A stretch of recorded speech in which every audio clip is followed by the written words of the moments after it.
had my mommy's steak. I was telling them to try the way you cook it.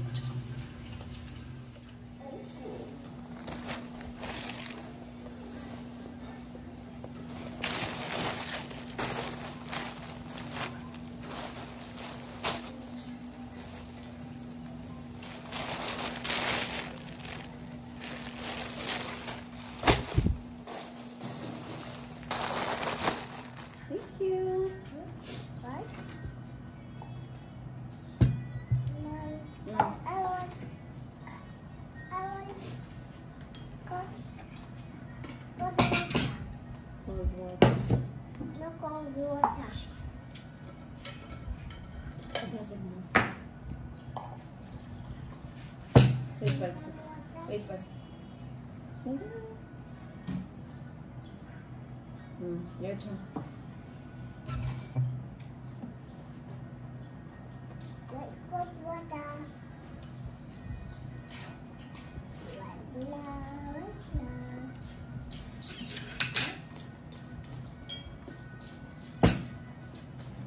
Not the fish.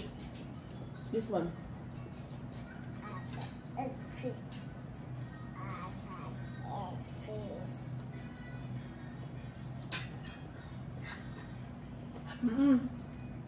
Good boy.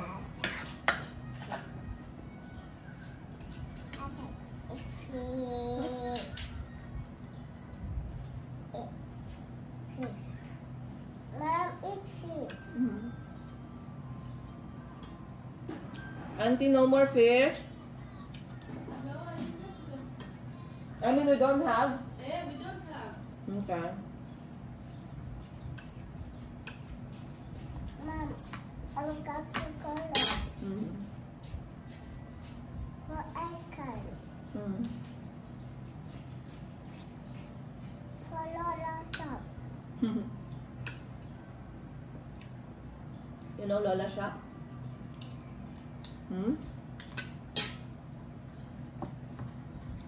I don't know why Daddy gives me soda.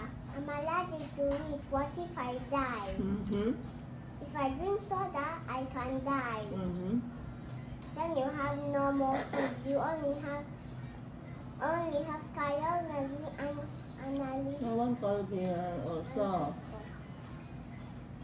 But if I drink a lot of soda, I'll die. That's why we drink water now. But Dad gives me soda. I'll tell your dad. And Auntie Sawa has a TV in their bedroom. I'll tell her. So I want to tell her. Okay. And tell Daddy too. Finish up. Mom, a Zoe. And Julie. I want Zoe.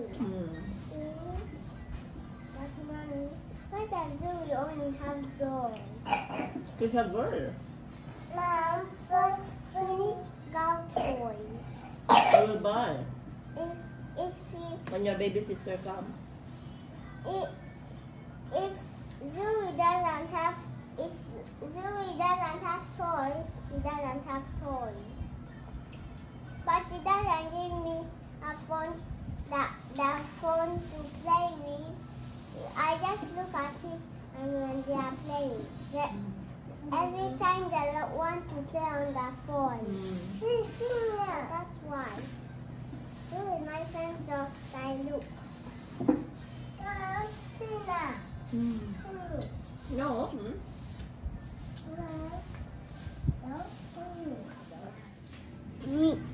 Who said? Mama. Mama said.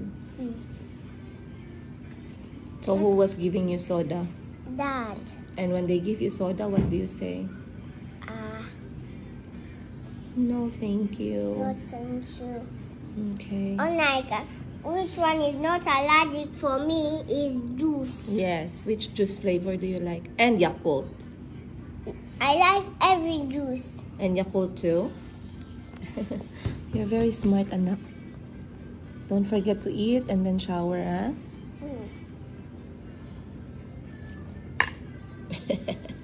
I'm full. You're full. No, you finish your food. Auntie will see you. How's your sleep with Lola? Did you sleep well?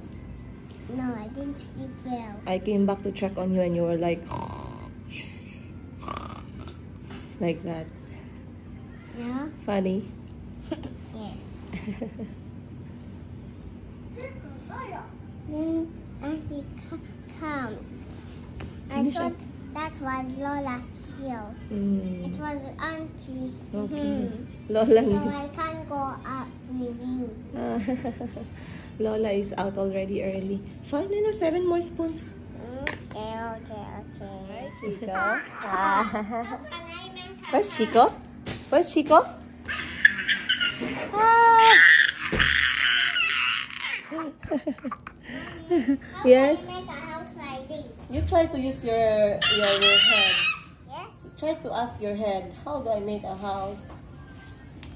It's falling. What? Where's Chico? Where's Chico?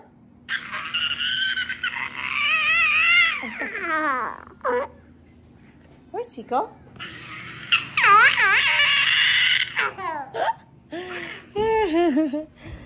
Okay, mommy needs to work na. Okay. Okay, yes?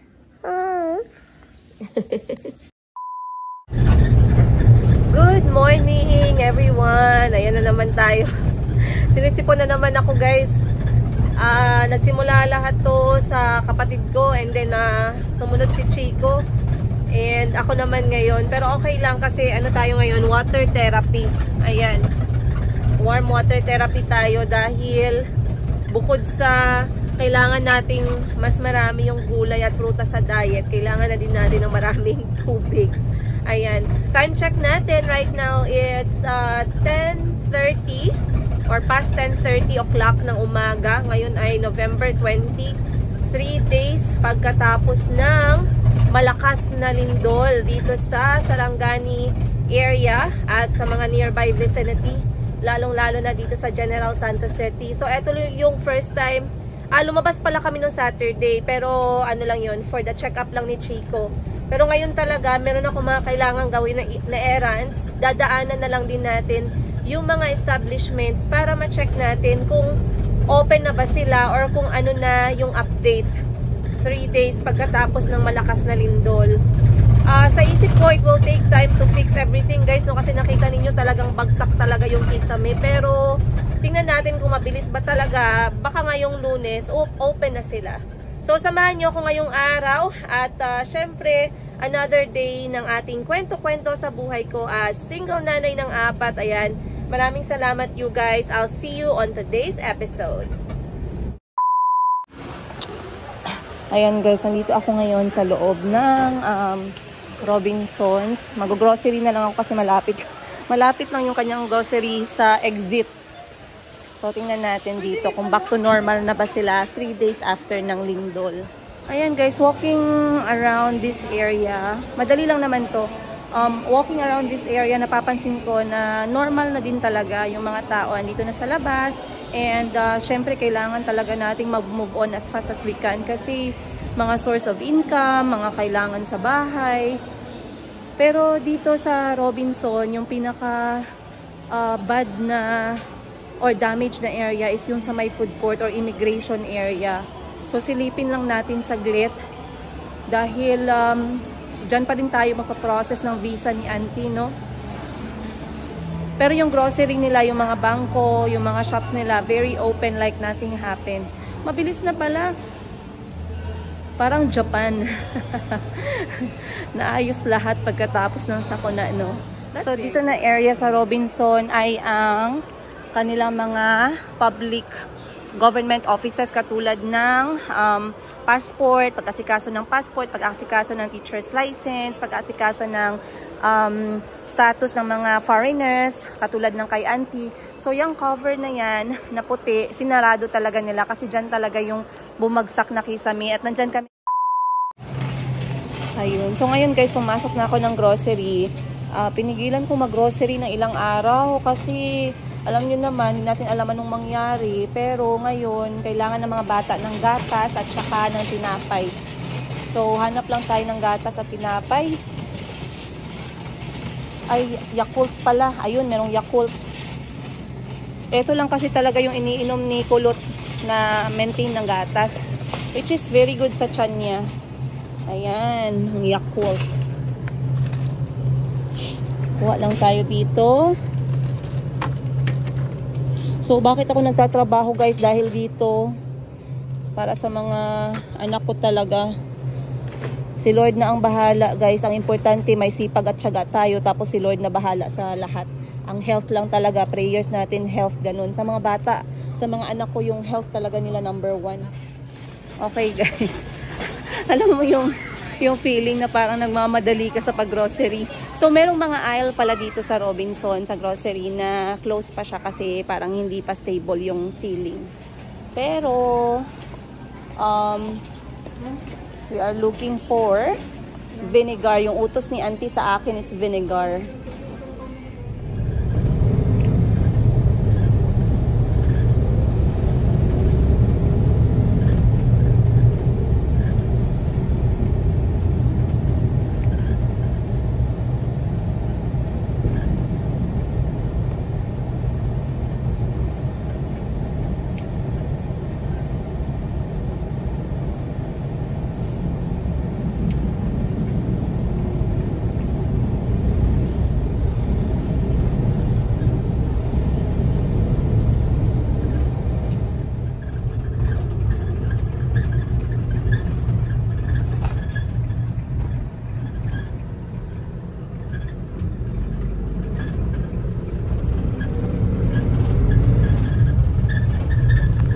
So far so good naman guys. Yung mga bangko lahat open na sila. Though isang mall pa lang yung nakita natin kanina, Robinsons, at hindi pa talaga siya completely okay dahil meron silang sinaradong mga aisle sa grocery section. Meron atang mga portion ng ceiling na hindi ganun ka okay pa. So okay lang din kasi very accommodating tsaka maasikaso yung kanilang mga staff sa grocery. Though, ang alam ko, talagang confirmed na naka-close yung area kung saan nag-aasikaso ng mga visa or immigration processing, teacher's license, passport. Yun ata yung mga offices dun na side. Though, ang kanilang ibang mga shops na maliliit, okay na. Yung mga Jollibee, mga boutique. So, at least, tuloy yung business. Mahirap din kasi kapag completely nagsara. Ngayon, papunta na ako ng isa ko pang transaction for today, and then later tingnan natin kung madaanan natin on the way home yung ibang mga building na talagang sobrang apektado ng malakas na lindol noong November 17.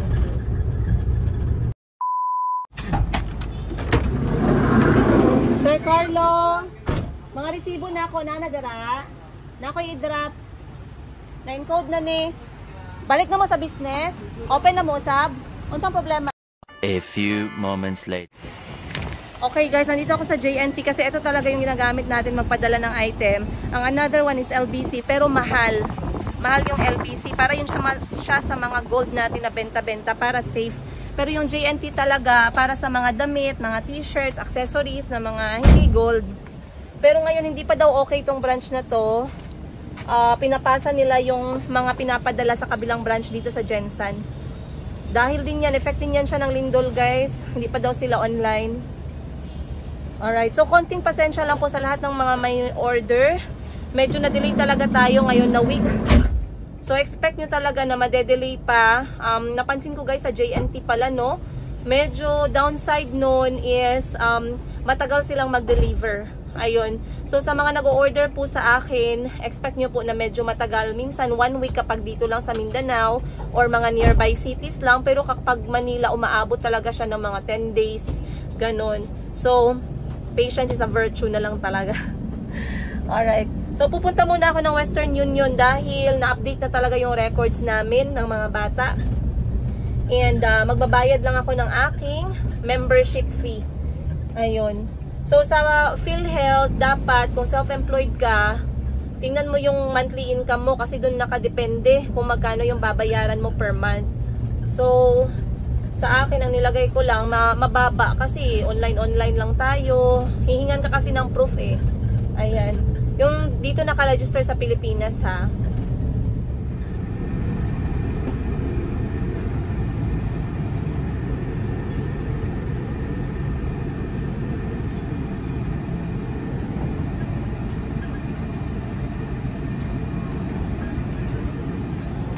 Okay guys, papasok tayo ngayon sa palengke, itong public market ng General Santos City dahil walang-wala na talaga kaming pagkain sa bahay guys. Nag-noodles na kami kaninang umaga.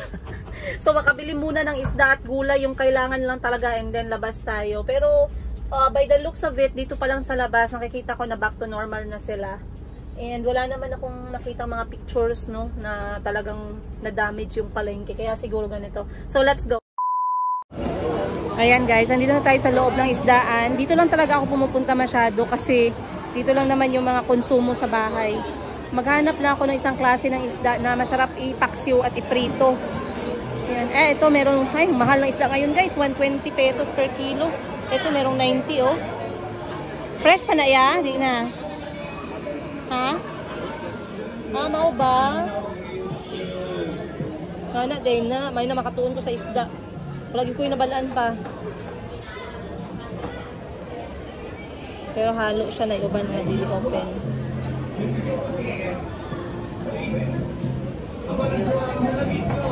Di ba napilit na mga logisin mo? Gitudluan mo kunin mo. Araw kay na na.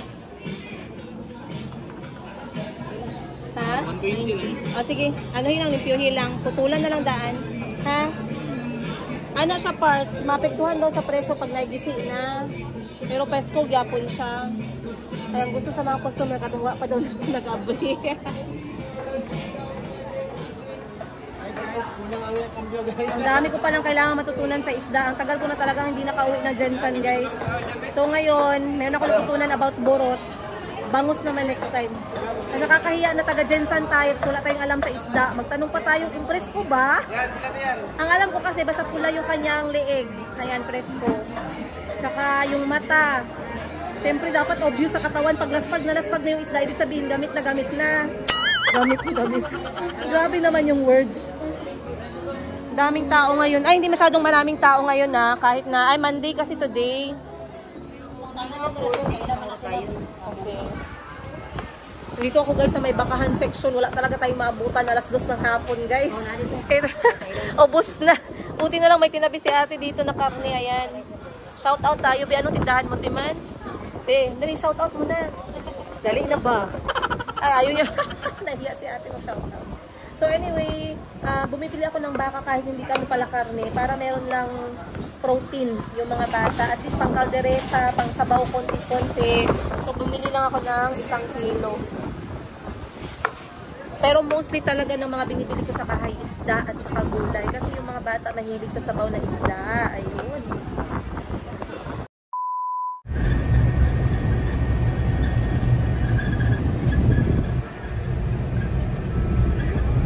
Tingnan natin dito banda sa SM kung ano yung update nila. Pero kaninang umaga pagdaan ko, nakita ko medyo close pa yung kanilang mga shops. Pero yung sa labas, parang nag-ooperate naman. Alright, eto na yung Gaisano today. As you can see guys, sa taas, talagang grabe yung ano niya, yung crack. Tapos may mga portion na nahulog. So overall, sarado talaga siya. Ang Gaisano Mall of Jensen ngayon. Ano talaga siya, under construction ulit. Alright, let's go. Pero yung mga shops dito sa may labas ng Gaisano Mall of Jensen, para sa mga taga Jensen na nasa abroad, lahat naman open siya.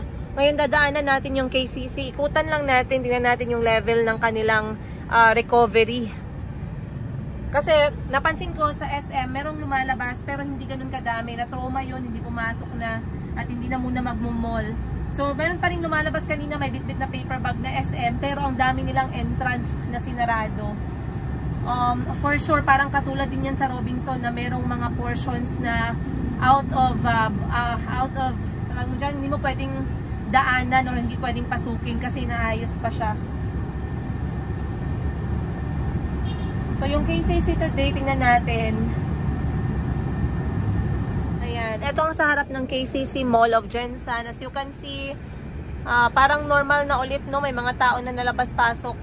At dahil ngayon ay Monday, kaya din hindi masyadong maraming tao. Pero for sure, madami din yung ayaw pang pumasok sa mall. Dahil kahit ako na hindi ako nanggaling sa mall on that day, November 17, parang ayokong pumasok sa loob. So ikutin lang natin dito na side. Ayan, traffic pa din yung mga tricycles. Tricycles with letter S. Kasi ang pagkakaalam ko na talagang wala masyadong tao at talagang sarado mostly ay the day after nung lindol, which is November 18, 2023. So, ayan, nakikita nyo dito, merong mga construction na nagaganap sa taas. Ayan, inaayos nila. Kasi maraming mga salamin yung nabasag sa gilid. Na-share natin na photos at saka videos. Pero ngayon, ayan, sana lang maging, ano na to, earthquake proof. Kasi alam nyo naman dito sa Pilipinas. Pero dito talaga guys na part yung mga basag na mga glasses galing dyan sa gilid ng mall. So eto yung sa gilid na katabi na ng Veranza na daanan na mga tricycle, mga kotse. Tingnan natin banda sa grocery. So yung walkway sa gilid hindi pa siya pwedeng padaanan kasi marami pang ginagawang reconstruction at saka hindi pa siya safe. Tingnan lang natin ng konti sa unahan. Yun nga guys, oh, bukas. Ayan, oh. Ayan. Open for public viewing. Yung natanggal yung kanyang cover. So, nandito na tayo ngayon sa may baba ng grocery, sa grocery area na entrance, which is sa lower floor. Dito din nagtakbuhan yung mga tao guys, dun sa isa nating video kahapon. So, connected dito is Veranza. Veranza is operating as normal. Ayan, natabunan ng dahon. Pero, looking from the outside, marami pa rin yung nag-grocery.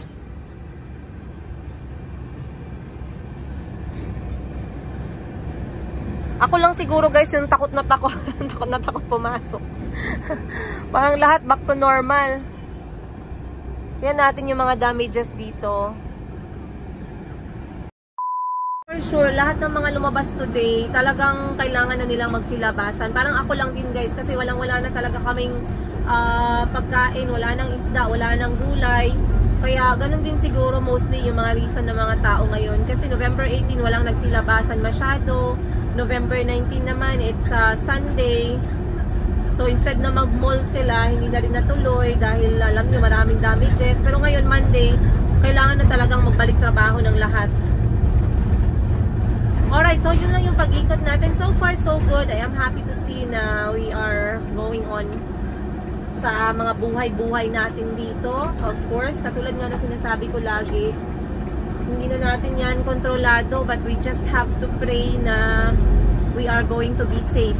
Kasi alam nyo naman, ang lindol ay parte na talaga ng history ng Pilipinas. Lalong-lalo na malapit tayo sa mga bundok, mga active volcanoes. Ayun.